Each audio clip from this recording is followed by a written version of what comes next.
Declaro aberta essa sessão extraordinária do Supremo Tribunal Federal de 23 de novembro de 2023. Cumprimento os eminentes colegas, nosso decano, ministro Gilmar Mendes, ministra Carmen Lúcia, ministro Dias Toffoli, ministro Luiz Fux, ministro Luiz Edson Fachin, ministro Alexandre de Moraes, ministro André Mendonça, ministro Cristiano Martins, Zanin, até acertei, Cristiano Zanin. Registro, temos uma ausência de ministro, aguardando a nomeação pelo presidente da República, e o ministro Cássio Nunes Marques está recém-operado do quadril e está participando da sessão por videoconferência. Cumprimento com muito prazer a Procuradora-Geral da República em exercício, doutora Eliseta Maria de Paiva Ramos. Faço o registro de que estão presentes nesse plenário estudantes de Direito da Universidade de São Paulo e do Instituto Brasileiro de Ensino, Desenvolvimento e Pesquisa, IDP, de Brasília. Peço à senhora secretária que faça a leitura da ata da sessão anterior. Ata da 34ª Sessão Ordinária do Plenário do Supremo Tribunal Federal, realizada em 22 de novembro de 2023. Presidência do senhor ministro Luiz Roberto Barroso. Presentes à sessão os senhores ministros Carmen Lúcia, Dias Toffoli, Luiz Fux, Alexandre de Moraes, Nunes Marques, André Mendonça e Cristiano Zanin. Ausentes, justificadamente, os senhores ministros Gilmar Mendes e Edson Fachin. Procuradora-Geral da República em exercício, doutora Eliseta Maria de Paiva Ramos. Abriu-se a sessão às 14h29, sendo lida e aprovada a ata da sessão anterior. Não havendo qualquer objeção quanto à ata, declaro-a aprovada. Antes de chamar o feito para a continuidade de julgamento, gostaria de fazer uma declaração em nome do tribunal e depois, na sequência, também passar a palavra ao nosso decano, que, a meu pedido, também fará um pronunciamento. Nesse momento em que o Supremo Tribunal Federal é alvo de propostas de mudanças legislativas que, na visão da Corte, não são necessárias e não contribuem para a institucionalidade do país, cabe fazer algumas reflexões. O desenho institucional traçado na Constituição para o Supremo Tribunal Federal tem algumas singularidades relevantes. A Constituição brasileira, como toda Constituição democrática, organiza o Estado, reparte a competência dos poderes e define os direitos fundamentais do povo. A Constituição brasileira faz isso, mas também faz algumas coisas a mais. Ela cuida por igual do sistema previdenciário, do sistema tributário, do sistema de saúde, do sistema de educação, do sistema de proteção ambiental, do sistema de proteção às comunidades indígenas, da intervenção do Estado no domínio econômico, dos meios de comunicação social, da proteção da família, da criança, do adolescente, do idoso, em meio a muitas outras matérias. Essa é uma singularidade da Constituição brasileira, cuidar de muitos temas além da organização do Estado, repartição de competências e definição de direitos. Nesse cenário de constitucionalização abrangente, chegam ao Supremo Tribunal Federal boa parte das grandes questões nacionais, as questões relevantes nacionais, inclusive aquelas mais divisivas da sociedade, de pesquisas com células-tronco embrionárias a ensino religioso em escolas públicas, da importação de pneus à autonomia do Banco Central, e também questões que envolvem produtores rurais, ambientalistas, comunidades indígenas. Como intuitivo, é inevitável que o Supremo desagrade segmentos políticos, econômicos e sociais importantes, porque ao tribunal não é dado recusar-se a julgar questões difíceis e controvertidas. Tribunais independentes e que atuam com coragem moral não disputam torneios de simpatia. Interpretar a Constituição é fazer a coisa certa, mesmo quando haja insatisfações. Porque assim é, não há institucionalidade que resista se cada setor que se sentir contrariado por decisões do tribunal quiser mudar a estrutura e funcionamento da Corte. Não se sacrificam instituições no altar das conveniências políticas. O Senado Federal e seus integrantes merecem toda a consideração institucional do Supremo Tribunal Federal e, naturalmente, merecem respeito às deliberações daquela Casa Legislativa. Porém, a vida democrática é feita do debate público constante e do diálogo institucional, em busca de soluções que sejam boas para o país e que possam transcender as circunstâncias particulares de cada momento. Nesse espírito de diálogo institucional, o Supremo Tribunal Federal não vê razão para mudanças constitucionais que visem a alterar as regras do seu funcionamento. Num país que tem demandas importantes e urgentes, que vão do avanço do crime organizado à mudança climática, que impactam a vida de milhões de pessoas, nada sugere que os problemas prioritários do Brasil estejam no Supremo Tribunal Federal. Até porque as mudanças sugeridas já foram acudidas, em sua maior parte, por alterações recentes no próprio regimento do Supremo. Nos últimos anos, o Supremo Tribunal Federal enfrentou o negacionismo em relação à pandemia, salvando milhares de vidas. O negacionismo ambiental, enfrentando o desmatamento da Amazônia e a mudança climática, bem como funcionou como um dique de resistência contra o avanço autoritário. Por esse papel, o tribunal sofreu ataques verbais e a criminosa invasão física que vandalizou as instalações da Corte.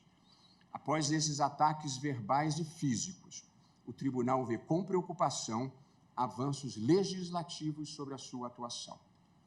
Nos últimos 35 anos, o Brasil viveu situações institucionais complexas, que em outros tempos teriam levado à ruptura constitucional e democrática.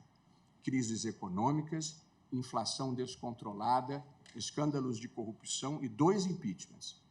Apesar de tudo o que ocorreu, o país preservou a estabilidade institucional e a democracia. Vale lembrar, cabe ao Supremo fazer valer a Constituição, preservar a democracia e proteger direitos fundamentais. A pergunta a se fazer é a seguinte: esses objetivos foram alcançados?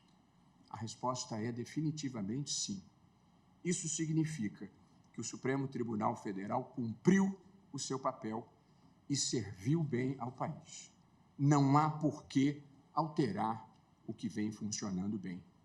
E cumpre lembrar, em todos os países que recentemente viveram o retrocesso democrático, a erosão das instituições começou por mudanças nas Supremas Cortes. Os antecedentes não são bons.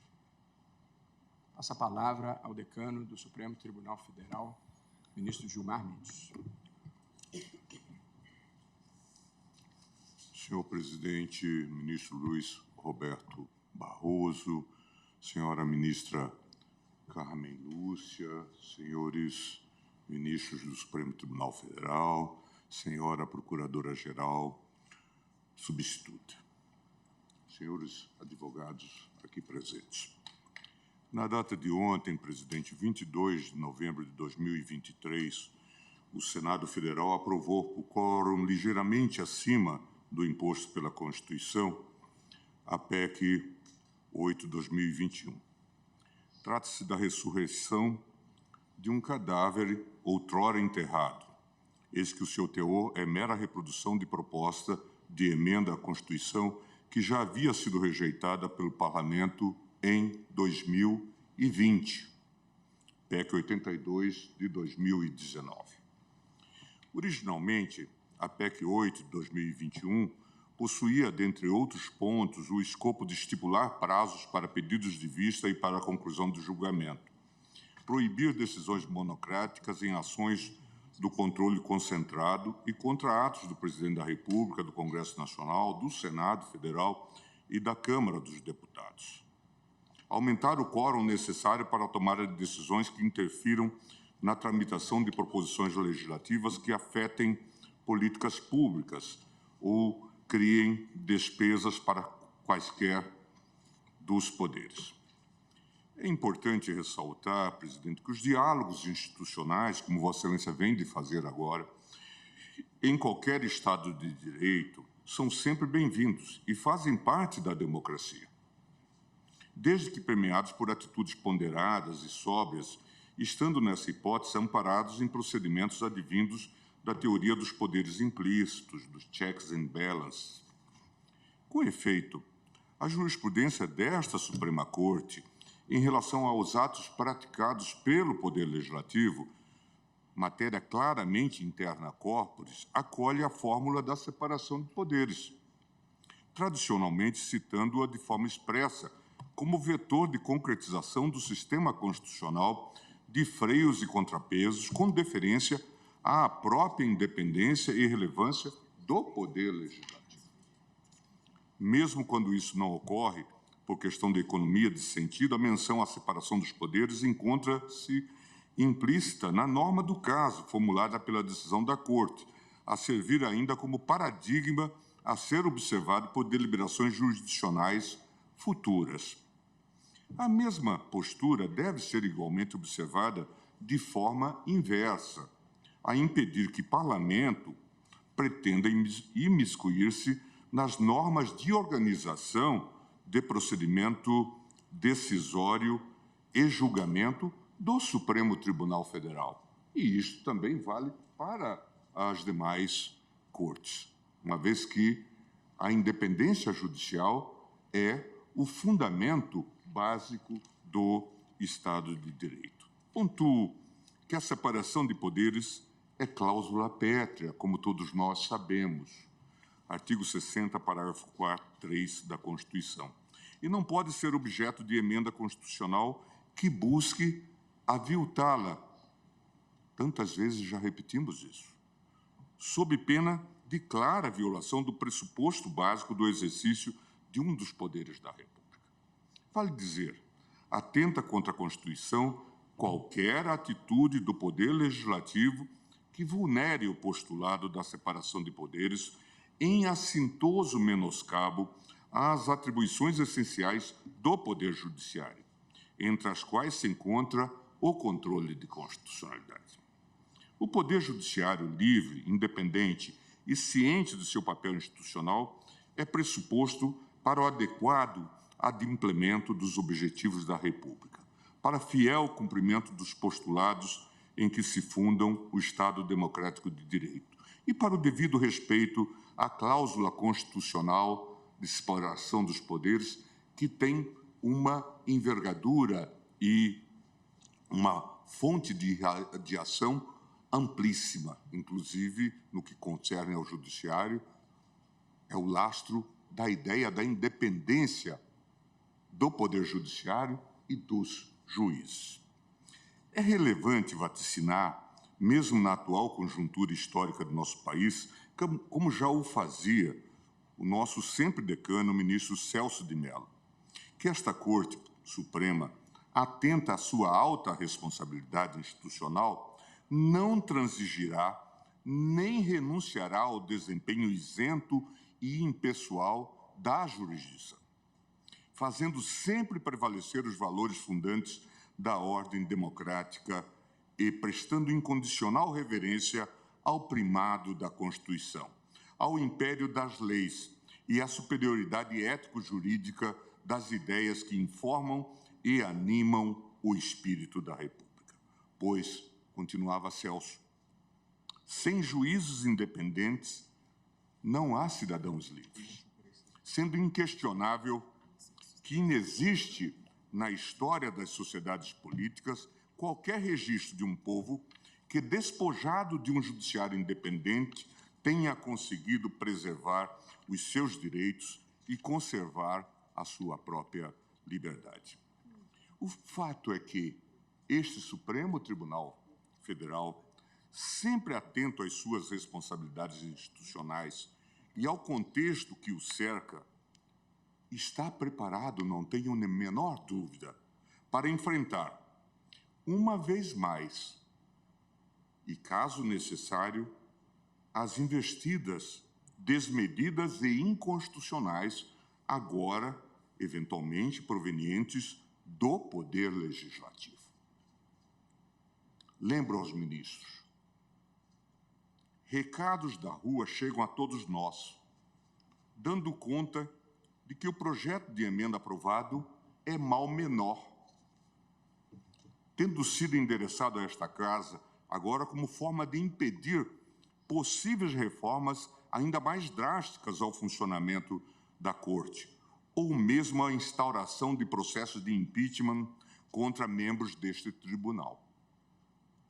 No particular, senhor presidente, é preciso altivez para rechaçar esse tipo de ameaça de maneira muito clara.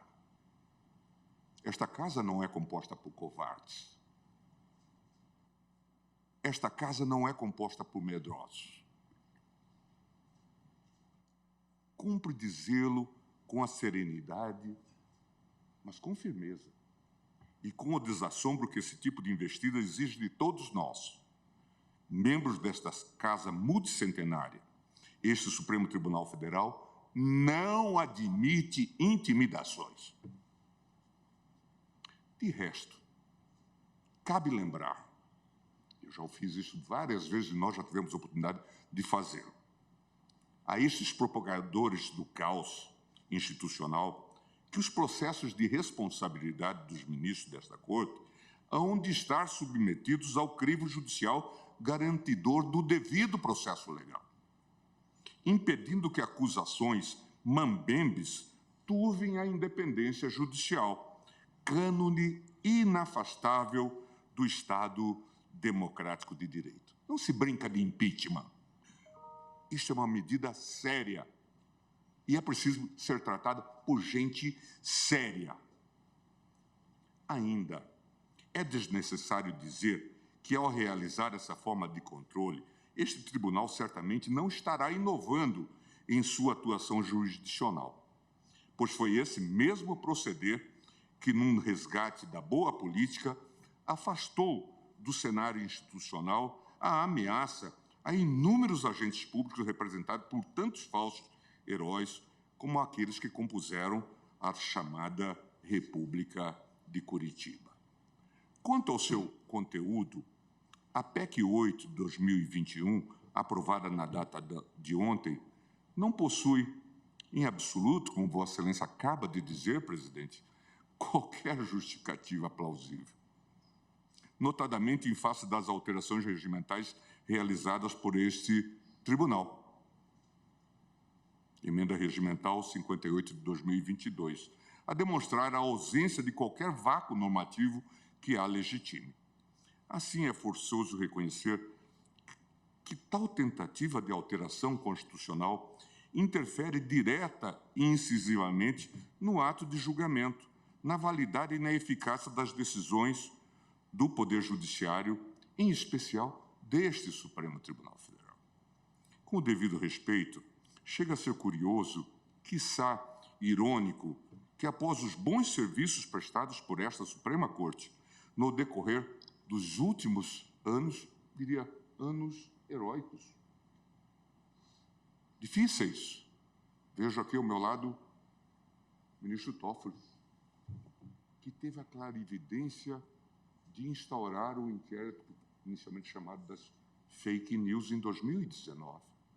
Vejo à minha frente o ministro Alexandre de Moraes, que aceitou o encargo de conduzir esse inquérito e que serviu de elemento de contenção para o arbítrio que se desenhava.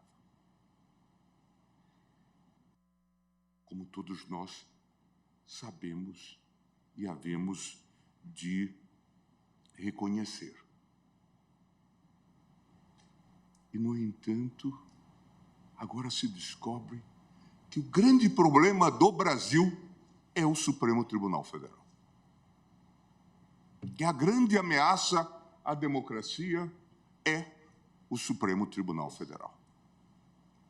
Não são relevantes as ações da milícia no Rio de Janeiro, do narcotráfico, da ocupação de territórios por essas organizações criminosas. Isso não faz parte da pauta.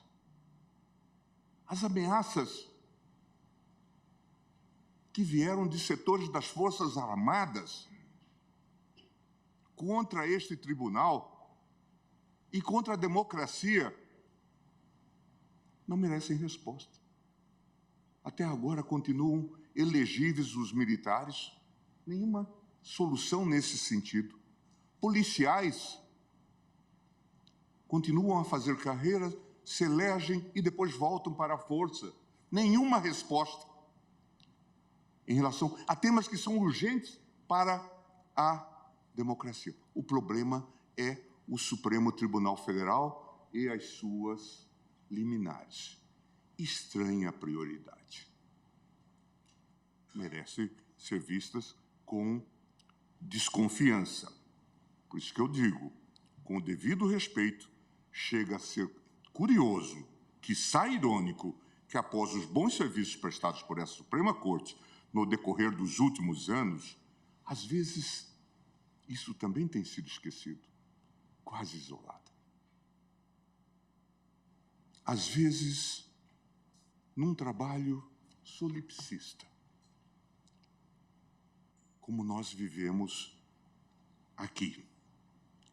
Especialmente no curso da pandemia, esta instituição fundamental do Estado de Direito seja o primeiro alvo de alterações casuísticas. É bom que se diga isso em alto e bom som, engendradas no seio do Poder Legislativo, sem qualquer reflexão mais vagarosa e acurada, e que conte com a participação do principal ator institucional afetado. Presidente, eu vivi a reforma do Judiciário. Desde o seu momento inicial, lá atrás, em 1992, com base na PEC do senador, do deputado Hélio Bicudo. Desde lá, discutimos, 93, a revisão constitucional, passamos por várias emendas constitucionais, debates sérios, feitos por pessoas sérias. Depois veio o Ministério da Justiça, Márcio Tomás Bastos, Jobim aqui, e nós só chegamos a uma conclusão em 2004. Em 2004. Em 2004. 10 anos, 11 anos discutindo a reforma. Desculpe. Desculpe.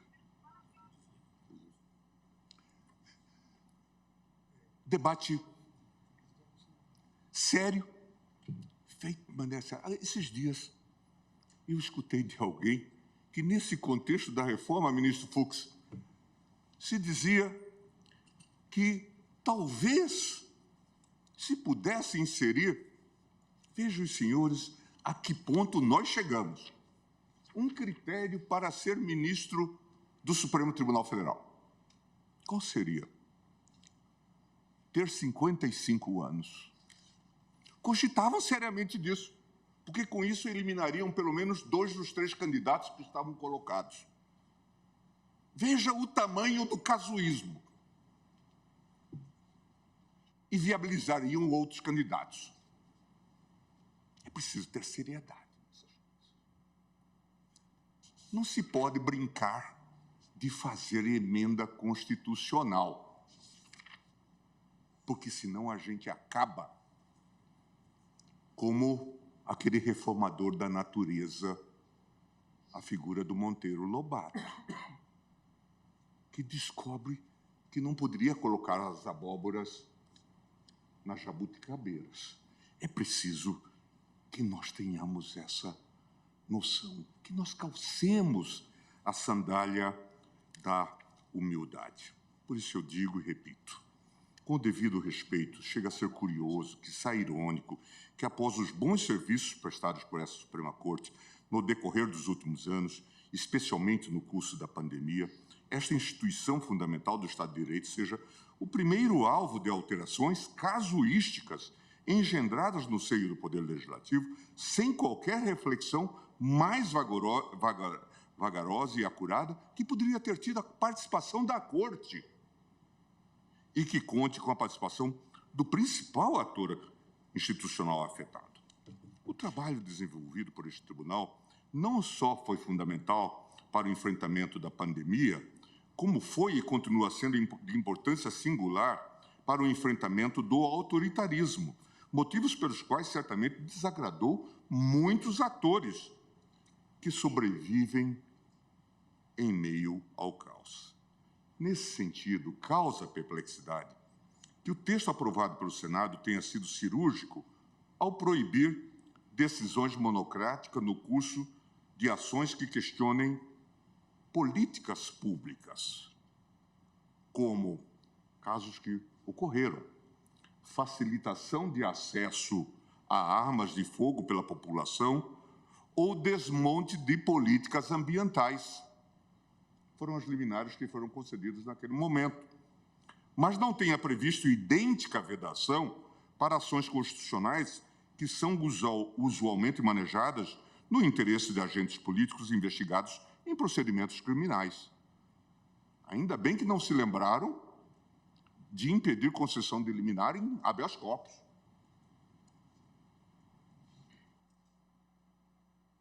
Curiosamente, a PEC não impede decisões monocráticas em habeas corpus ou inquéritos originários, mecanismo muitas vezes utilizado pela defesa de agentes políticos que ontem se articularam para restringir as competências da Corte Constitucional. É necessário ter em perspectiva que, caso a proposta que limita as decisões monocráticas já estivesse em vigor, o tribunal teria sido impedido de interromper políticas públicas altamente lesivas para a sociedade. É o caso da política armamentista do governo anterior, da abertura indiscriminada do comércio durante o auge da pandemia e de estímulo a tratamento ineficazes de combate ao vírus, cujo emblema é a famosa cloroquina. Não é necessário muito esforço argumentativo para demonstrar os danos que teriam sido impostos à sociedade caso a Corte estivesse limitada num passado recente pelas amarras burocráticas desta PEC. Por fim, senhor presidente, é preciso deixar claro à nação brasileira: este Supremo Tribunal Federal não se curvou à ditadura militar nas quase 3 décadas de escuridão que mancham a história nacional. Este tribunal, num passado recentíssimo, ainda presente entre nós por força da memória dos mais de 700 mil mortos na pandemia da Covid, não sucumbiu ao populismo iliberal responsável pelo trágico 8 de janeiro, o dia da infâmia, conforme a sempre lúcida visão da ministra Rosa Weber. Esta mesma Corte, senhor presidente, não haverá de submeter-se ao tacão autoritário, venha de onde ele vier. As ditaduras são sempre deploráveis e elas podem existir, tendo como marca o executivo ou também o legislativo. O velho e bom Kelsen já ensinava em 1928 que a jurisdição constitucional era a matriz principal de defesa do parlamento, das minorias parlamentares, contra o abuso, contra a ditadura da maioria. É preciso que isso seja pensado e que seja interpretado, inclusive, essa questão como um teste. Daqui a pouco dizer que o tribunal só pode declarar a inconstitucionalidade ou conceder liminar com 2/3 dos votos, ou, quiçá, por unanimidade, como já ocorreu em outros países. De modo que, presidente, como eu disse, esta Corte não haverá de submeter-se ao tacão autoritário. Venha de onde ele vier, ainda que escamoteado pela pseudo-representação de maiorias eventuais. Nós vivemos sob uma democracia constitucional. Afinal, sem uma Corte Constitucional livre e independente, não há democracia nos termos exigidos pela Constituição de 88. Estou certo, presidente, e aí encerro, que os autores desta empreitada começaram travestidos de estadistas presuntivos e a encerraram melancolicamente como inequívocos pigmeus morais. Muito obrigado. Obrigado, ministro Gilmar Mendes. Retomo a nossa pauta de julgamento que apregou a arguição de descumprimento de preceito fundamental número 973 da relatoria do eminente ministro Luiz Fux para continuidade de julgamento. Essa é a ação em que se discute a questão do racismo estrutural e da importância de vidas negras na sociedade brasileira. Esta vem sendo uma sessão em que se fazem apenas as sustentações orais para a apresentação dos argumentos, dos dados, das estatísticas, para que todos depois possamos refletir sobre o melhor encaminhamento a ser dado. Nós ontem começamos a ouvir os amici curiae, cada um deles terá 5 minutos, e retomo o julgamento com a Clínica de Direitos Humanos e Núcleo de Pesquisa em História e Constitucionalismo da América Latina, PEABIRU, ambos do Instituto Brasileiro de Ensino, Desenvolvimento e Pesquisa, IDP, e pela qual falará a doutora Fernanda Lima da Silva. Seja muito bem-vinda à tribuna. Vossa Senhoria tem a palavra. Obrigada.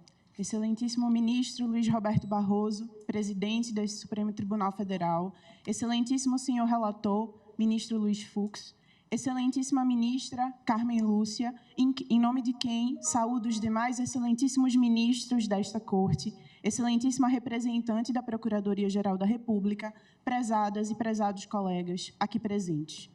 Represento o PEABIRU, Núcleo de Pesquisa em História e Constitucionalismo da América Latina, e a Clínica de Direitos Humanos, projetos de pesquisa e extensão do IDP. Inicio minha fala destacando que é comum ouvirmos que o direito brasileiro não chancelou o racismo nem práticas de segregação. Antes, teria se construído sob a égide da convivência racial harmônica. No entanto, esta afirmação não se sustenta frente à análise histórica do nosso arcabouço normativo.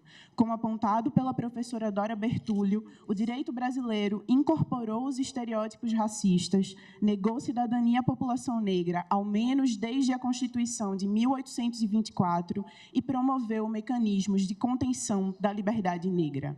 Por isso, entendemos que a defesa do antirracismo como princípio constitucional exige olhar para o constitucionalismo brasileiro em sua longa duração. A crença na ausência de práticas segregacionistas tem levado à compreensão de que vivemos sob um racismo sutil, que pode ser combatido apenas garantindo tratamento igualitário.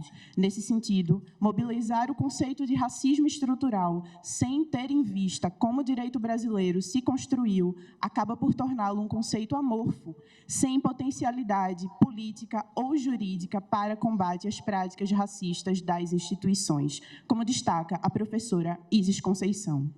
Daí, a necessidade de uma hermenêutica constitucional antirracista, capaz de efetizar os objetivos da República e o paradigma pluralista instituído pela Constituição de 88. Essa hermenêutica deve enfrentar os 3 pilares de sustentação da branquitude no direito. Primeiro, é necessária uma interpretação afirmativa do direito, que rompa com o silêncio a respeito do racismo e seja capaz de garantir a aplicação de instrumentos que combatam desigualdades. Segundo, essa hermenêutica antirracista deve ter como núcleo o combate ao racismo na efetivação do princípio da legalidade, organizando a burocracia estatal para a efetivação da dignidade da população negra. Por fim, à luz das contribuições intelectuais, políticas e jurídicas das vítimas do racismo, ela deve informar uma outra técnica na operação do direito.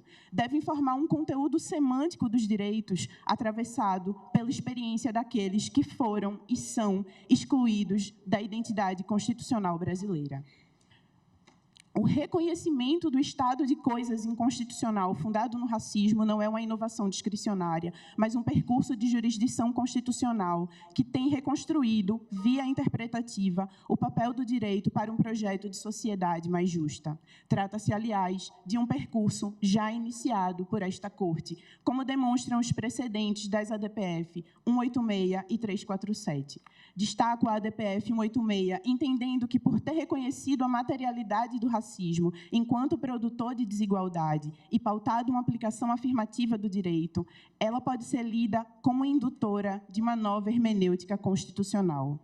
Por isso, pleiteamos neste julgamento e por coerência com o precedente contido na ADPF 186, que seja admitido o princípio do antirracismo como norma jurídica implícita no texto constitucional. A ADPF 186 estabeleceu uma abertura cognitiva na sociedade brasileira que permitiu conhecer, compreender e combater o racismo. Como temos destacado e como demonstra essa decisão, deve ser a premissa da desigualdade de condições entre negros e brancos e não da igualdade a nos orientar em casos de denúncia da violação histórica e reiterada a direitos. Voltar-se à ADPF 186 não significa fechar-se no precedente, compreendendo que a atividade interpretativa do caso já foi esgotada, mas abrir-se para o papel reconstrutivo dos princípios em parâmetros de justiça, agora tomada como justiça racial. Nesses termos, senhores ministros, requeremos que sejam reconhecidos e julgados procedentes todos os pedidos formulados na inicial, declarando-se o estado de coisas inconstitucional fundado no racismo e sendo reconhecida também a necessidade de adoção de medidas de reparação voltadas para sanar o cenário de violência generalizada. Em qualquer caso, excelentíssimos ministros, eu peço a todos que mirem a paisagem para além das janelas dessa sala, para além dos muros dessa corte. Lá fora, senhores ministros, há uma luta pela vida e pela dignidade, uma luta que seguirá em curso, independente e para além desse julgamento. Como temos dito, continuaremos vivos, dançando na praça de guerra que foi armada contra todos nós. Muito obrigada. Muito obrigado, doutora Fernanda Lima da Silva. Chamo agora pela Associação Brasileira de Juristas pela Democracia, a BJD, o doutor Cleucio Santos Nunes. Seja muito bem-vindo a essa tribuna, doutor Cleucio. Muito obrigado, ministro, excelentíssimo senhor ministro presidente do Supremo Tribunal Federal, ministro Luiz Roberto Barroso, a quem cumprimento, e aproveito para cumprimentar também todos os ministros da Corte, senhora ministra Carmen Lúcia, senhora Procuradora-Geral da República em exercício, senhora secretária, senhoras e senhores advogados aqui presentes, todos que nos assistem, meu muito boa tarde e meus cumprimentos. Eu falo em nome da Associação Brasileira de Juristas pela Democracia e, inicialmente, gostaria de registrar aqui que a associação, ministro Fux, reitera absolutamente todos os termos da ADPF 973, que por si só já é histórica. E essa ADPF formula alguns pedidos no sentido de que esta Corte reconheça um estado de coisas inconstitucional e, para tanto, requer que seja adotado um plano de enfrentamento ao racismo institucional e estrutural. E, para isso, elenca 10 pedidos, e esses pedidos deveriam ser atendidos, no mínimo, para esse plano de enfrentamento. Pois bem, se esse plano de enfrentamento deverá observar, no mínimo, esses 10 pedidos, a associação gostaria de fazer uma contribuição como amiga da Corte, no sentido de se reconhecer que no Brasil há um grave problema transversal, que é o problema da regressividade tributária, que pune mais intensamente os mais pobres no Brasil. Regressividade tributária significa que a carga de tributos pesa muito mais intensamente sobre quem tem menos renda e pesa menos sobre quem tem mais renda. Quando se vai às estatísticas, ministro Barroso, se observa que as pessoas que ganham até 2 salários mínimos sofrem uma carga tributária de aproximadamente 54% de sua renda. As pessoas que ganham acima de 30 salários, menos de um terço, aproximadamente 29%. Quando se vai às estatísticas da renda média do brasileiro, a PNAD de 2021, ministro Fachin, informa que as pessoas brancas ganham, em média, R$ 3.099, enquanto as pessoas pretas, R$ 1.764. Isso mostra um quadro de desigualdade que é terrível. E a pobreza no Brasil, ela tem nome. Eu diria, ministro Barroso, ela tem cor. A pobreza afeta muito mais intensamente as pessoas negras por razões históricas que não vem ao caso aqui dizer, até porque nós todos conhecemos.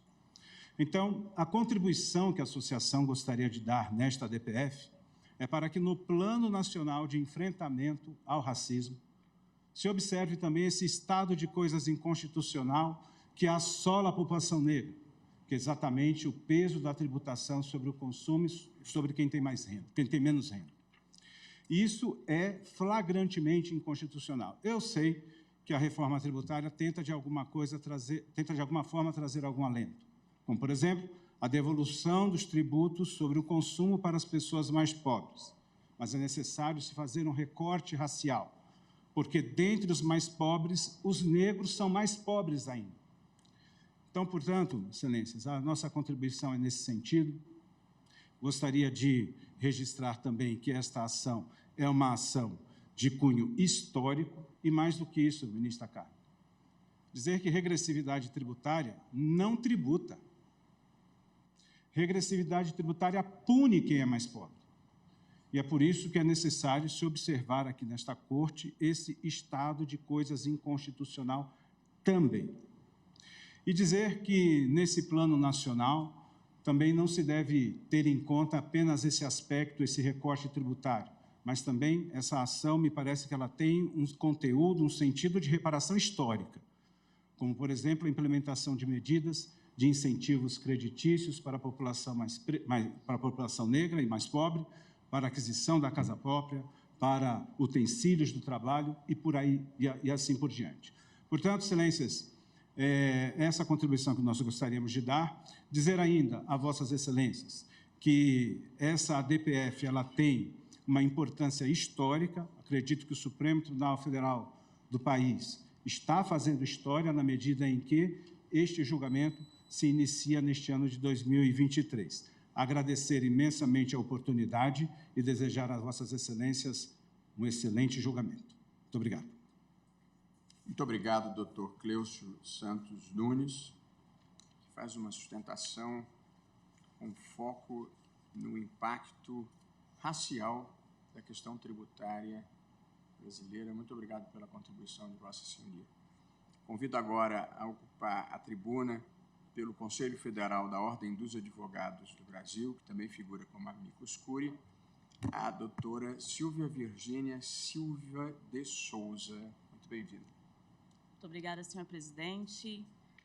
Presidente ministro Luiz Roberto Barroso, ministra Carmen Lúcia, doutor relator, eminente ministro Luiz Fux, doutora procuradora da República, Eliseta Maria Paiva Ramos, recebam os cumprimentos do Conselho Federal da OAB, recebam os cumprimentos do nosso presidente José Alberto Simonetti.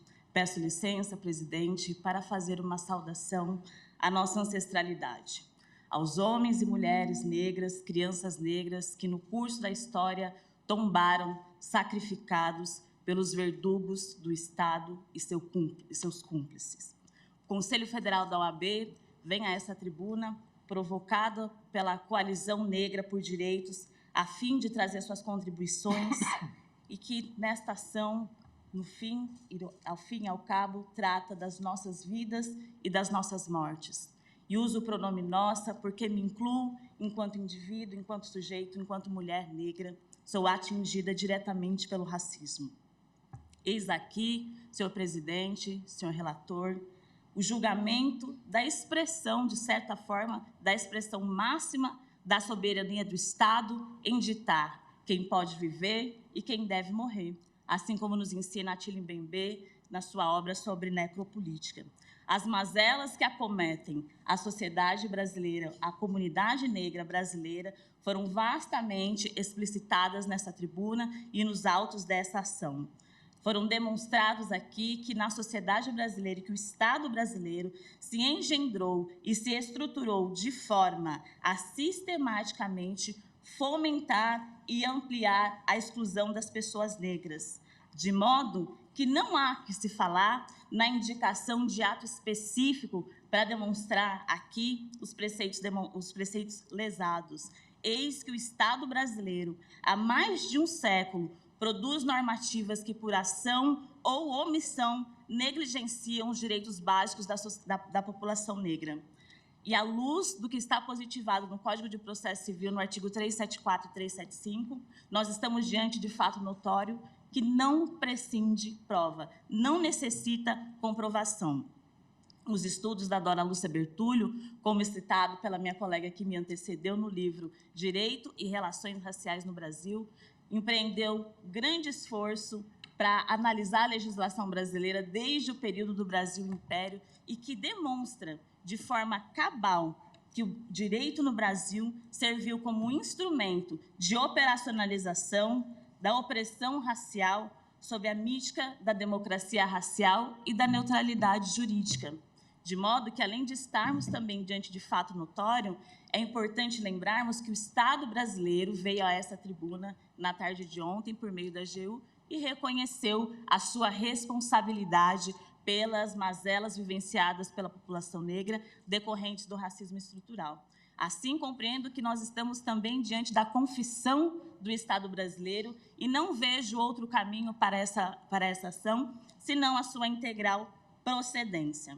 Ainda, senhora ministra Carmen Lúcia, senhores ministros, no aspecto principiológico, como nos ensina o professor Adilson José Moreira, no livro, na sua obra, Tratado de Direito Antidiscriminatório, o princípio da igualdade deve ser tomado como um princípio, como um parâmetro teleológico para a aplicação das normas estatais, dada a sua natureza e o seu caráter de norma estruturante, de vez que prescreve os procedimentos e as condições que devem ser seguidas pelos entes estatal na promoção dos direitos e na efetivação desses direitos. Nós temos inúmeros precedentes dessa Corte que reconhecem a necessária reparação para a população brasileira e a justiça e a aplicação da justiça compensatória. Cito aqui a DPF 186, que no brilhante voto do relator, à época, o ministro Ricardo Lewandowski, afirmou que, de acordo com o artigo 3, inciso 1º da nossa Carta Magna, a nossa carta que prevê uma sociedade justa e solidária, é necessário, abre aspas, de fato, todos nós temos responsabilidade de reparar os danos causados pelos equívocos de nossos antepassados, sob pena de, ao contribuir, ainda que por omissão, para a perpetuação daquelas mazelas, nos tornando partícipes desses erros lastimáveis. E ainda, para finalizar os meus argumentos, se alguém invocar a não competência desse tribunal para decidir sobre essa ação, dizendo que essa matéria deveria ser enfrentada pelo legislador ordinário, eu quero lembrar as palavras do eminente ministro Barroso, quando ocupou essa tribuna como procurador-geral do Estado do Rio de Janeiro, na ação que tratou sobre união homoafetiva, e o senhor disse: em nenhuma democracia do mundo, direito de mulheres, de negros, de homossexuais podem depender do processo político majoritário. As minorias são protegidas por tribunais constitucionais, pela jurisdição constitucional, por juízes e juízas corajosos e corajosas que dizem ao processo majoritário: mesmo que vocês não respeitem essas minorias, nós, em nome da Constituição, impomos o respeito a ela. Lembrando essas palavras e o papel e a responsabilidade deste Supremo Tribunal Federal, é que nós, do Conselho Federal do AB, nos manifestamos pela integral procedência dessa ação. Muito obrigada, senhor presidente. Muitíssimo obrigado, doutora Silvia Virgínia Silva de Souza, que falou pelo Conselho Federal da Ordem dos Advogados do Brasil, presidida pelo doutor Alberto Simonetti. Falará agora, pela Defensoria Pública da União, a doutora Charlene da Silva Borges, defensora pública Federal. Seja muito bem-vinda, doutora Charlene, à tribuna. Muito obrigada. Excelentíssimo ministro, presidente dessa corte, ministro Luiz Roberto Barroso. Cumprimento também o excelentíssimo ministro Luiz Fux, digníssimo relator desta ação. Também cumprimento a ministra Carmen Lúcia e a excelentíssima Procuradora-Geral da República, a doutora Elisete Ramos, e os demais ministros presentes, servidores, advogados, estudantes. Bom, venho aqui representar a Defensoria Pública da União e falar em nome da instituição Defensoria Pública, já que a Defensoria Pública cabe à defesa e à promoção de direitos humanos de grupos sociais vulnerabilizados, que merecem a proteção especial do Estado, e dentro desse grupo está a população negra. O cerne da discussão presente neste feito, ele passa pela reflexão sobre o genocídio da população negra. E não há como falar em genocídio da população negra sem lembrar da memória de Abdias Nascimento, da obra de Abdias Nascimento e sua contribuição epistemológica sobre o tema. Abdias, que à época foi tão injustiçado e houve tanta resistência à sua teoria, que pregava o mito da democracia racial, a falácia do brasileiro cordial, da igualdade que existiria nesse país. Foi uma teoria que à época foi muito rechaçada, mas que, ao longo dos anos, diante dos avanços do movimento negro, diante dos avanços na academia, conseguimos fazer a inserção desse tipo de reflexão. E a contribuição da Defensoria Pública da União nesta fala desafia a reflexão sobre a promoção de direitos humanos e a dívida do Estado em face da prática de atos estatais que contribuíram para a estruturação do racismo na sociedade brasileira. Então, eu vou inicialmente lembrar de um primeiro ato, de um ato de Estado que se consubstanciou por à época o ministro da Fazenda, Rui Barbosa, que foi a circular número 29, de 13 de maio de 1891, que ordenou a destruição pelo fogo de todos os documentos históricos e arquivos relacionados ao comércio de pessoas escravizadas e à escravidão em geral. Pessoas escravizadas foram também recrutadas para servir ao país no contexto de guerra. A Guerra do Paraguai, né, tem o sangue negro derramado em suas trincheiras. E é importante lembrar que, à época, se pregava a falácia, além de existir a promessa de libertação dos escravos pela participação da guerra, existia também a falácia de que a participação do negro na guerra seria um exemplo da integração do negro à sociedade brasileira, da integração do serviço à pátria. Então, essa foi mais uma falácia, um ato de Estado que violou direitos humanos da população negra, que se consumacia em uma dívida histórica que precisamos hoje reparar. Vale dizer que, sem a mão de obra de pessoas escravizadas, a nossa economia não teria sido construída, não teria sido sedimentada. E existe a dimensão de desumanização das pessoas negras que serviram esse país, que colheram, plantaram a riqueza, mas não obtiveram retorno. Essa riqueza foi usufruída por uma elite privilegiada, aristocrática, branca. Então, é um tipo de circunstância que exige a reparação estatal. Ainda no âmbito da dignidade da pessoa humana, nós temos um sistema de saúde, nós temos uma ausência de políticas públicas efetivas de promoção da saúde pública da população negra. Mulheres negras ainda são as maiores vitimadas pela violência obstétrica, são as mulheres vitimadas pela mortalidade materna. Existe essa lacuna no Estado de proteção das vidas negras, da vida das mulheres. Essas mulheres que, historicamente, mulheres negras que não tiveram direito a ter uma família, separadas precocemente, as mulheres escravizadas foram separadas precocemente de seus filhos, muitos frutos de violência sexual, mulheres que foram estupradas e eram separadas de seus filhos e, muitas vezes, instrumentalizadas como amas de leite para servir a famílias brancas. Outro fator de dívida que precisamos lembrar. No âmbito da formação do conhecimento, na comunidade científica, ainda tivemos estudos propagados que insinuavam a inferioridade da raça negra. Isso podemos falar de Nina Rodrigues, cientista que festejado pela nossa comunidade científica até pouco tempo. Bom, meu tempo está se encerrando e eu vou passar direto para a conclusão e reforçar que, dentro do âmbito da Defensoria Pública da União, nós invocamos que seja relembrado o dia 14 de maio, o dia seguinte ao proclamado Dia da Abolição, que hoje sabemos que é uma abolição inacabada. No dia 14 de maio, pessoas negras foram relegadas ao total desamparo, sem o estabelecimento de um plano, sem o estabelecimento de uma política pública de inserção dessas pessoas e acolhimento na sociedade brasileira. Diferente do que aconteceu com pessoas estrangeiras que foram recebidas no nosso país, com políticas públicas, com documentos legislativos que incentivaram a doação de terras para estrangeiros de ascendência europeia. Em relação às pessoas negras, não tivemos esse tipo de política pública. E isso eu estou falando de fatos históricos que aconteceram no começo do século passado. Então, excelências, é importante que façamos essa reflexão. O sistema de justiça precisa se comprometer com uma medida disruptiva desse estado de coisas, dessa impropriedade estrutural, ontológica, de desigualdade, em que vemos um país estruturado pela desigualdade social e pelo racismo dentro da sua história. Então, nós temos a oportunidade aqui de fazer uma mudança de estado de coisas, de um comprometimento interinstitucional entre os poderes e o sistema de justiça, para que seja declarado o estado de coisas inconstitucional. E aqui requeremos, na nossa contribuição, enquanto amigos da Corte, o provimento dessa ação. Muito obrigada. Muito obrigado, doutora Charlene, defensora pública federal. E agora, finalmente, falará pelo amicus curiae, Instituto de Defesa da População Negra, IDPN, os doutores de Jefferson Amadeus de Souza Ferreira e Joel Luiz Costa.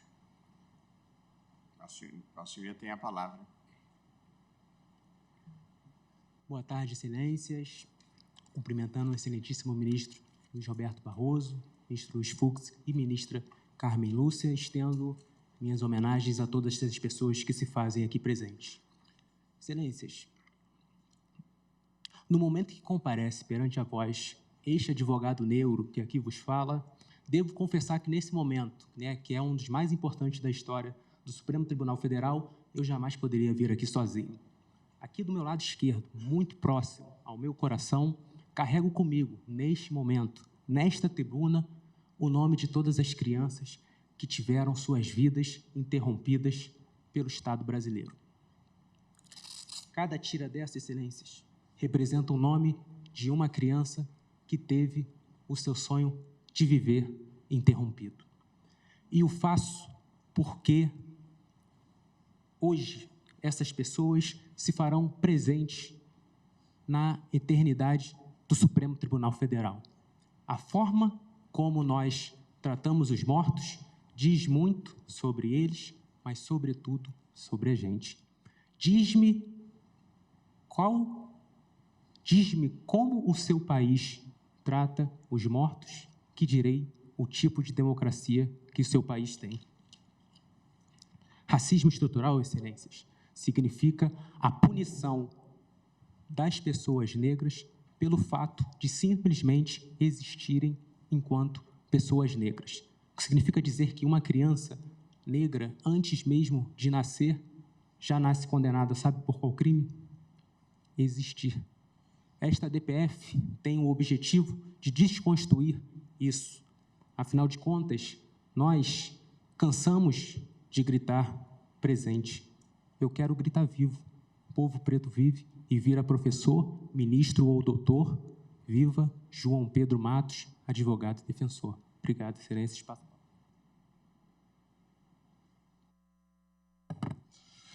Boa tarde, vossas excelências. Inicio saudando o presidente Luiz Roberto Barroso, assim saudo os demais ministros dessa corte, excelentíssima ministra Carmen Lúcia. E na mesma linha do que já foi proferido nessa corte pelo excelentíssimo ministro Edson Fachin, saúdo a futura primeira-ministra negra que ainda verei vivo nesta corte.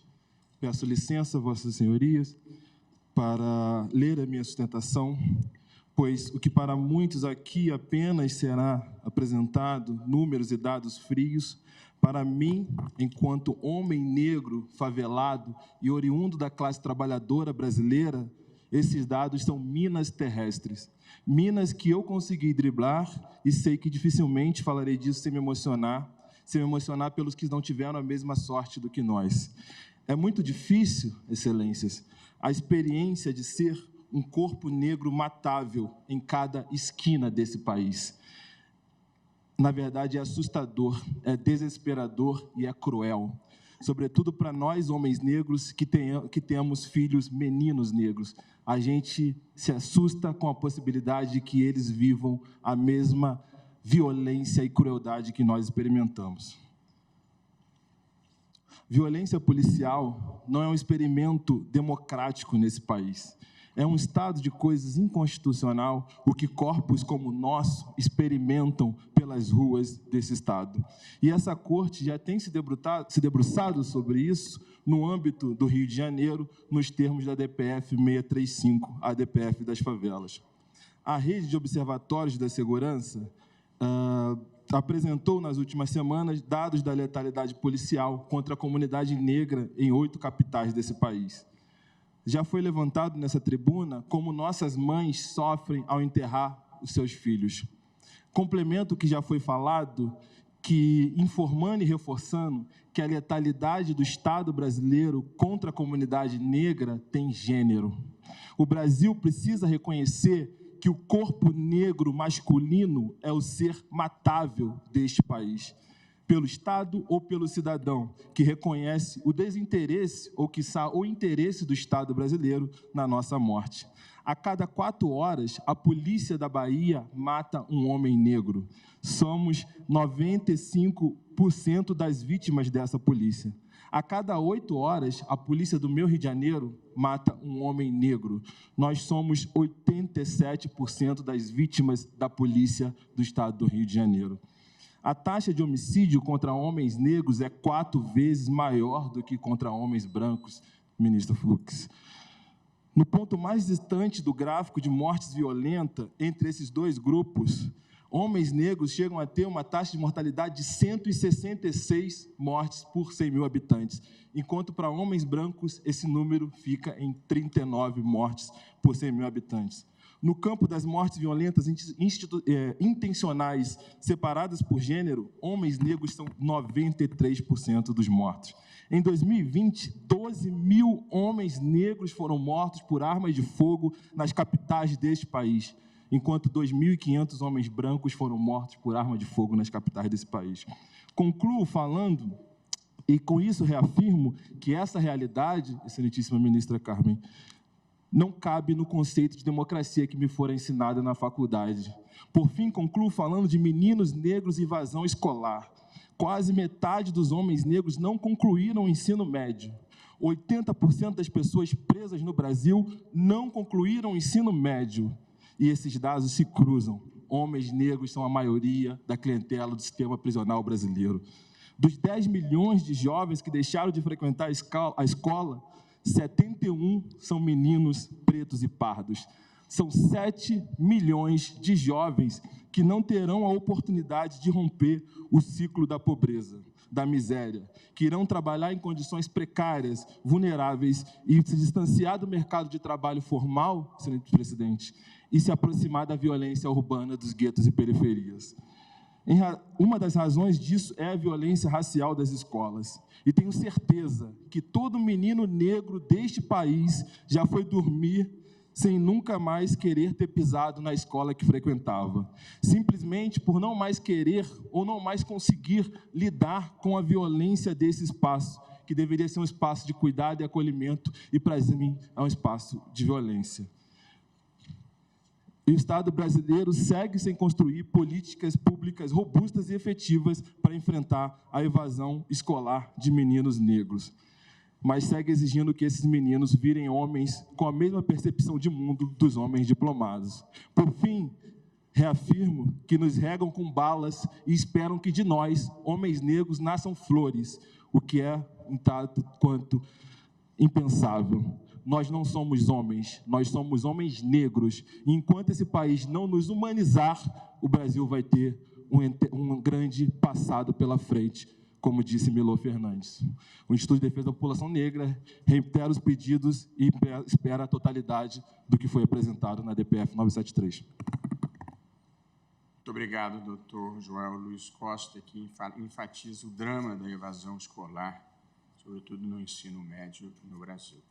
Eu queria, em nome do tribunal, agradecer a todos os requerentes e a Miticuri que estiveram na tribuna, iluminando esse assunto tão complexo controvertido, com implicações morais, sociais, jurídicas as mais abrangentes e que permitirão agora ao tribunal, aos ministros, uma reflexão com base nas sustentações orais, nos memoriais, nos dados, nas informações, nos depoimentos e no sofrimento que aqui foi relatado. Muito obrigado a todos. Está encerrada a fase de arguição oral deste caso. Presidente. Me disseram que Vossa Excelência não desejava fazer uso da palavra. Com muito prazer, Desejo, sim. passo a palavra à senhora Procuradora-Geral da República em exercício, doutora Eliseta Maria de Paiva Ramos. Obrigada. Cumprimento o excelentíssimo senhor presidente, ministro Luiz Roberto Barroso, a excelentíssima senhora ministra Carmen Lúcia, o excelentíssimo senhor relator, ministro Luiz Fux, os excelentíssimos senhores ministros Gilmar Mendes, decano, desta corte, Dias Toffoli, Edson Fachin, Alexandre de Moraes, Nunes Marques, André Mendonça e Cristiano Zanin. Cumprimento os membros presentes aqui do Legislativo ou que estão nos ouvindo, não aqui pessoalmente, integrantes da estrutura do Poder Executivo. Cumprimento igualmente as senhores advogados, senhores advogados, servidoras e servidores. Senhoras e senhores, importa enaltecer a iniciativa dos autores e, bem assim, a sensibilidade do presidente desta egrégia Suprema Corte, que, no exercício do seu poder de agenda, pauta para discussão e julgamento temática das mais urgentes da vida nacional. Em um dos escritos fundamentais de sua campanha cívica pelo fim da escravidão, Joaquim Nabuco proclamou, em palavras de perene significado, que só com a emancipação total podem concorrer para a grande obra de uma pátria comum, forte e respeitada, os membros todos da comunhão que atualmente se acham em conflito. Emancipação total, porque no Brasil falar sobre desigualdade social é também falar sobre desigualdade racial. Ao longo da nossa história, o racismo enraizado se revela como um dos elementos estruturantes das injustiças sociais que comprometem o pleno exercício da cidadania. Pretos são mais pobres que brancos, possuem menor escolaridade, recebem salários menores, são mais rejeitados no mercado de trabalho, têm menos oportunidades de chegarem à cúpula dos poderes e ocupam a maior parte dos ditos subempregos. Têm menos acesso aos serviços de saúde e maiores chances de serem vítimas da violência humana. Morrem mais cedo. A desigualdade racial no Brasil é inquestionável. O último país do continente americano a abolir oficialmente a escravatura, o Brasil, desde então, não criou suficientes condições para a inserção plena da população negra na sociedade. Preconceitos e discriminações encontram-se enraizadas no inconsciente e na subjetividade da sociedade e de instituições, perceptíveis em diversos aspectos da vida social, como na desigualdade no acesso à educação, à saúde, no maior número de vítimas de violência policial, entre outros exemplos que atingem a população negra e reforçam o racismo estrutural em diversos espaços da nossa sociedade. Nesse cenário, a implementação por parte do governo de medidas que promovam a igualdade racial é um fator essencial para que haja superação das desigualdades associadas ao histórico escravocrata e ao racismo estrutural que persiste atualmente, reprimindo a identidade negra e sua manifestação em nossa sociedade. Ninguém é melhor do que ninguém em razão da cor da sua pele. No entanto, o enfrentamento ao racismo, à intolerância, à discriminação, atitudes que devem ser repudiadas pela sociedade, são temáticas que apenas há pouco tempo passaram a ser discutidas com maior ênfase, buscando alcançar o exercício da cidadania plena por parte da população negra. O Estado brasileiro mostra-se comprometido, em harmonia com a Constituição da República, em políticas públicas de proteção à população negra, por meio da adoção de legislação, projetos e sistemas que buscam uma sociedade igualitária em que não haja diferenciação entre brancos e pretos. Destaca-se, neste contexto, a importância do Estatuto da Igualdade Racial, Lei 12.288 de 2010, que, entre outras medidas, instituiu o Sistema Nacional de Promoção da Igualdade Racial, que propõe a criação de uma rede com a participação de estados e municípios voltada à igualdade de oportunidades, à defesa de direitos e ao combate à discriminação racial. Nesta mesma linha de avanços concernentes à busca pela igualdade racial, convém mencionar a Lei 12.990, de 2014, diploma legal que promoveu a inserção de milhares de pessoas pretas e pardas no serviço público e as políticas de cotas no ensino superior. Recorda-se por oportuno que esta Suprema Corte, no julgamento plenário em 28 de outubro de 2021, no habeas corpus 154.248, tendo como relator o ministro Edson Fachin, firmou o entendimento de que a injúria racial é espécie do gênero racismo. Essa importante decisão, como sabemos, foi seguida pela edição em 12 de janeiro de 2023 da Lei 14.532, versando essa importante temática. O Ministério Público Federal, no exercício de suas atribuições constitucionais, tem envidado esforços no combate ao racismo, nas atividades de polícia e no âmbito do sistema penitenciário. Recentemente, em agosto deste ano, a 7ª Câmara de Coordenação e Revisão do Ministério Público Federal realizou atividades sobre o combate ao racismo institucional, que resultaram em propostas de orientação às polícias quanto à proibição de perfilamento racial nas abordagens policiais. Proposta para aprimorar investigações de delitos de racismo, injúria racial e tortura. Proposta, nota técnica, para que elas construírem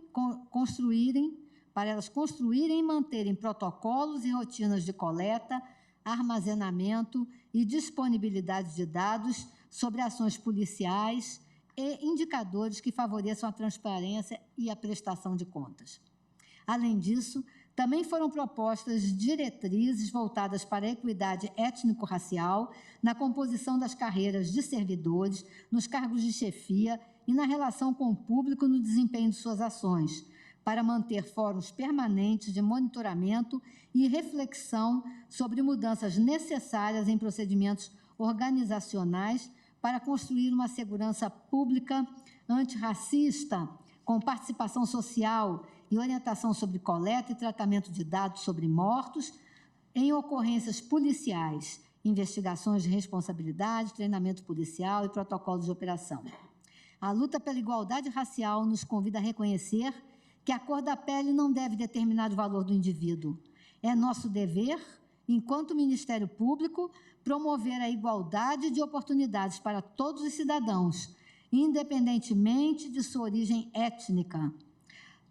Toni Morrison afirmou: a raça não é algo que você herda, é algo que você carrega.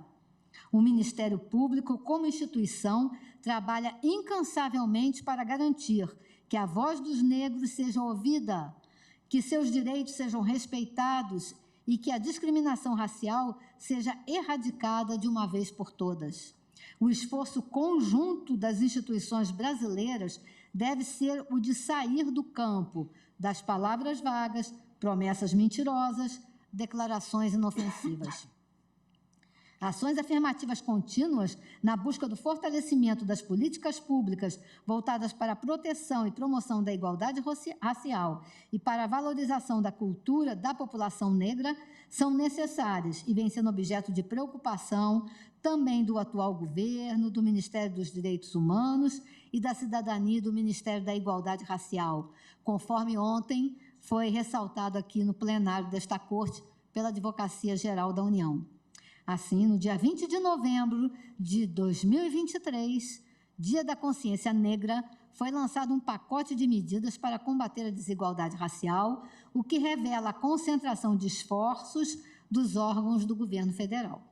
A Constituição da República não atribui ao Poder Judiciário competência que o habilite a se substituir aos poderes legislativo e executivo na formulação e execução de uma parcela tão relevante das políticas sociais do Estado, que implica ponderações e juízos políticos e técnicos das mais variadas espécies situados no âmbito dos poderes investidos da representação política. De outro lado, em se cuidando de realizar os objetivos da República Federativa do Brasil, ou seja, de construir uma sociedade livre, justa e solidária, garantir o desenvolvimento nacional, erradicar a pobreza e a marginalização e reduzir as desigualdades sociais e regionais, promover o bem de todos, sem preconceitos de origem, raça, cor, sexo, idade e quaisquer outras questões de discriminação, artigo 3º, 1 e 4 da Constituição Federal, estamos perante desafios que impõem a atuação dentro de suas esferas de todos os poderes e de todas as instituições de Estado. O deputado Ulisses Guimarães, na ocasião solene da promulgação da vigente Constituição da República, dizia: faz 35 anos que ela, a Constituição, como caramujo, guardará para sempre o bramido das ondas de sofrimento, esperança e reivindicações de onde proveio. Liberdade e igualdade são valores que, juntamente, se afirmam e, juntamente, se mantêm de pé. Numa república, a liberdade é a igual liberdade de todos.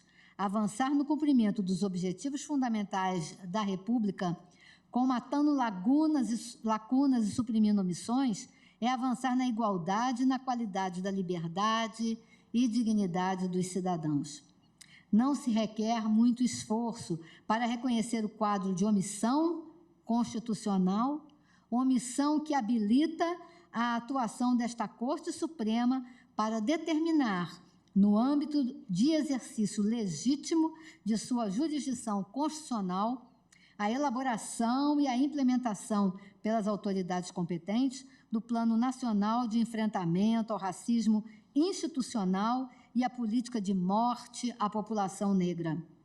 Plano que preveja desde políticas voltadas para a garantia do pleno exercício dos direitos políticos da população negra até a ampliação do programa Restaurante Popular, malha de cobertura territorial e quantitativo de estabelecimentos com oferta obrigatória de refeições matinais e noturnas, café da manhã e jantar, e gratuidade estendida em todas as unidades do país para pessoas em situação de rua, adicção e, presumidamente, em situação de miserabilidade, conforme demandado na inicial.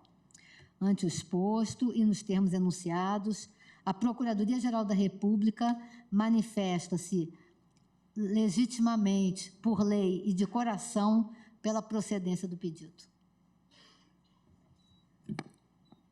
A doutora Eliseta, eu não havia lhe dado a palavra porque cobrei aqui da nossa secretária Carmen Lille, que tem a fama de não cometer nenhum erro, e ela acaba de me entregar o ofício em que a Procuradoria declinava da sustentação oral, por isso que eu não havia lhe dado a palavra. Mas agradeço imensamente a sensível intervenção de Vossa Excelência. E, portanto, declaro encerrado esse julgamento e já apregou, na sequência, para fins de relatório pelo ministro Alexandre de Moraes. No processo seguinte, faremos o relatório, em seguida faremos o intervalo e as sustentações orais do caso seguinte. E, mais uma vez, renovo meu agradecimento a todos que estiveram participando do julgamento.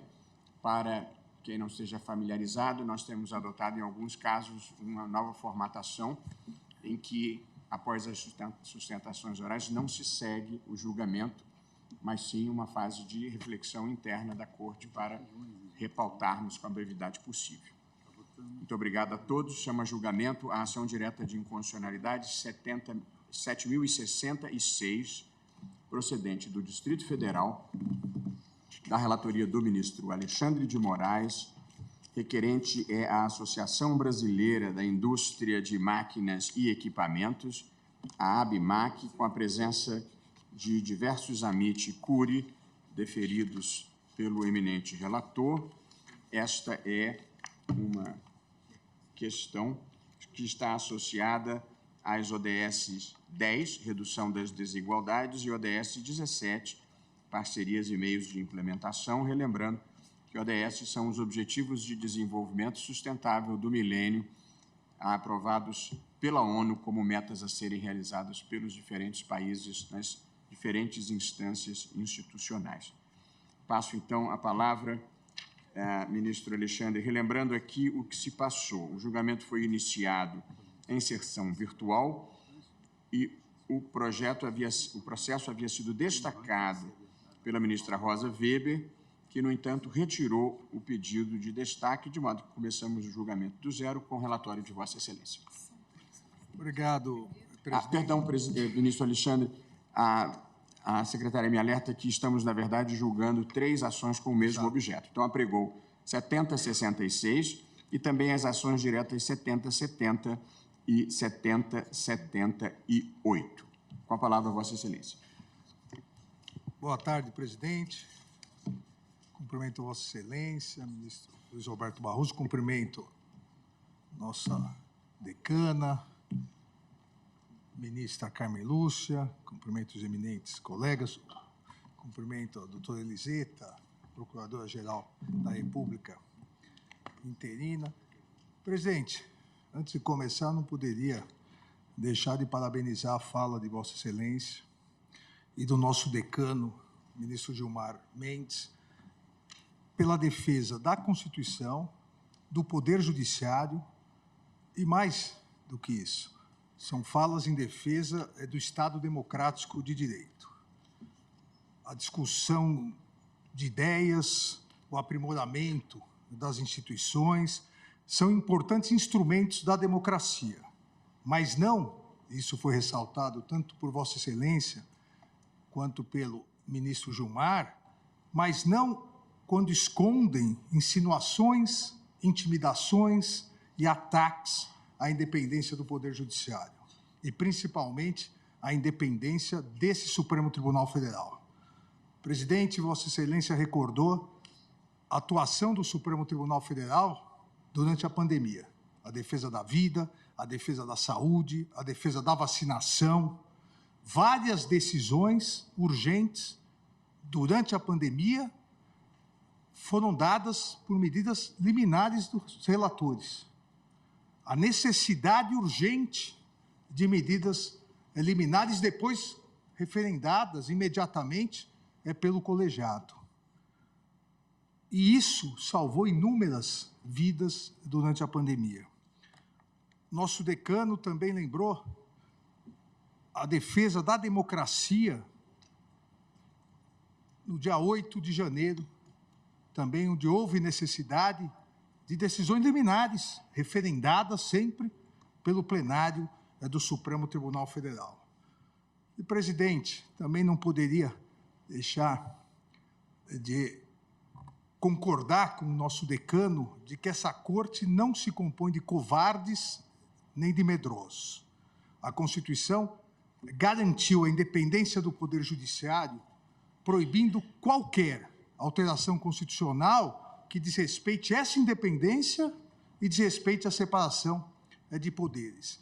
E tenho absoluta certeza que essa Corte, sob a presidência de Vossa Excelência, demonstrará coragem na defesa dessa principal garantia do Poder Judiciário, não em favor do Supremo Tribunal Federal ou em favor dos juízes e juízas, mas a principal garantia do Poder Judiciário em defesa da sociedade, de todos os brasileiros, de todas as brasileiras, que é a independência de seus juízes. Presidente, aqui trata-se, como Vossa Excelência já apregoou, de um conjunto de ações diretas de inconstitucionalidade propostas pela Associação Brasileira de Indústria de Máquinas e Equipamentos, a ABMAC, pelo governador do Estado de Alagoas e pelo governador do Estado do Ceará, nas quais se questiona a Lei Complementar 190/2022, no que ela alterou a Lei Complementar 87 de 96, a Lei Candir, para tratar da cobrança do ICMS nas operações interestaduais destinadas a consumidor final, não contribuinte do imposto, em vista do que foi decidido pelo Supremo Tribunal Federal no julgamento da ADI 5469, no sentido de que as alterações da Emenda Constitucional 87 de 2015 dependeriam de regulamentação por lei complementar. Houve o pedido de medida cautelar para suspender de imediato os efeitos da lei complementar. A exigibilidade do tributo não foi suspensa.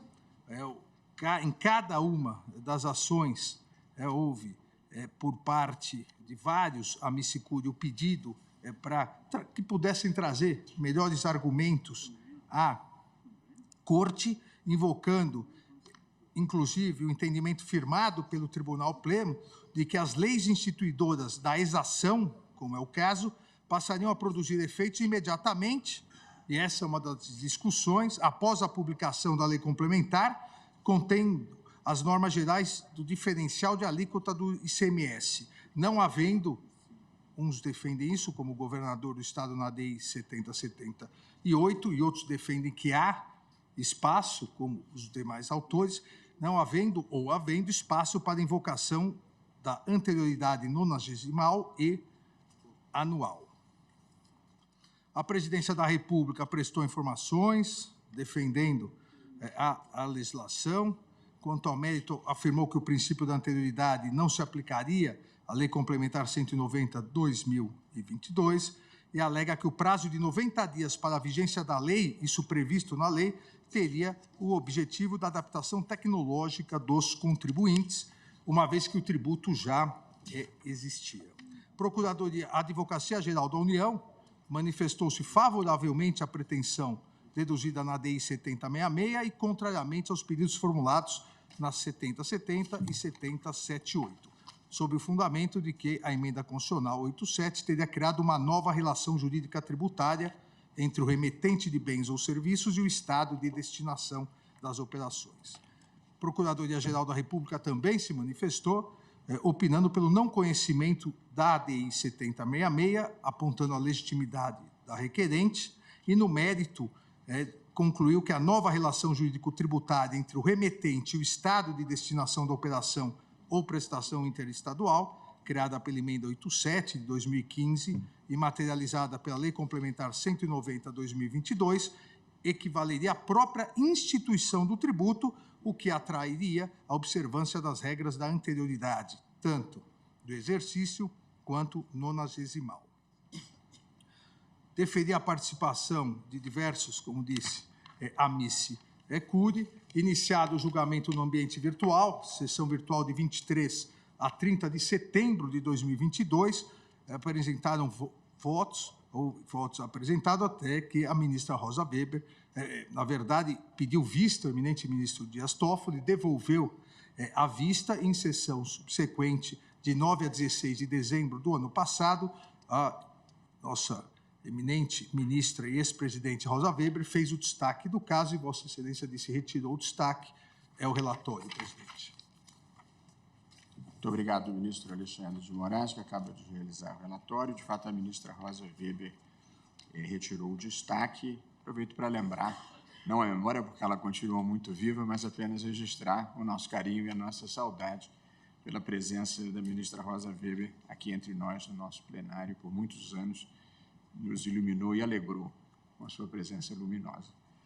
E apenas, eu vou suspender a sessão, mas apenas para pautar os advogados, em plenário virtual, já se colocaram as 3 posições que serão aqui debatidas. A defendida pelo ministro Alexandre de Moraes, que julgou improcedente o pedido e considerou inaplicável o princípio da anterioridade tributária. A posição do ministro José Antônio Dias Toffoli, que julgou improcedente, mas com a observância da anterioridade nonagesimal, e a posição do ministro Luiz Edson Fachin, que julgou procedente o pedido, entendendo aplicável a anterioridade anual e nonagesimal.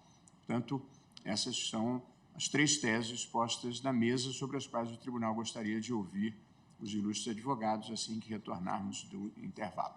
Suspendo a sessão pelo prazo regimental e, na medida do possível, pediria aos colegas para tentarmos voltar aí no máximo 40 minutos para termos tempo de concluir as sustentações orais. Está suspensa a sessão.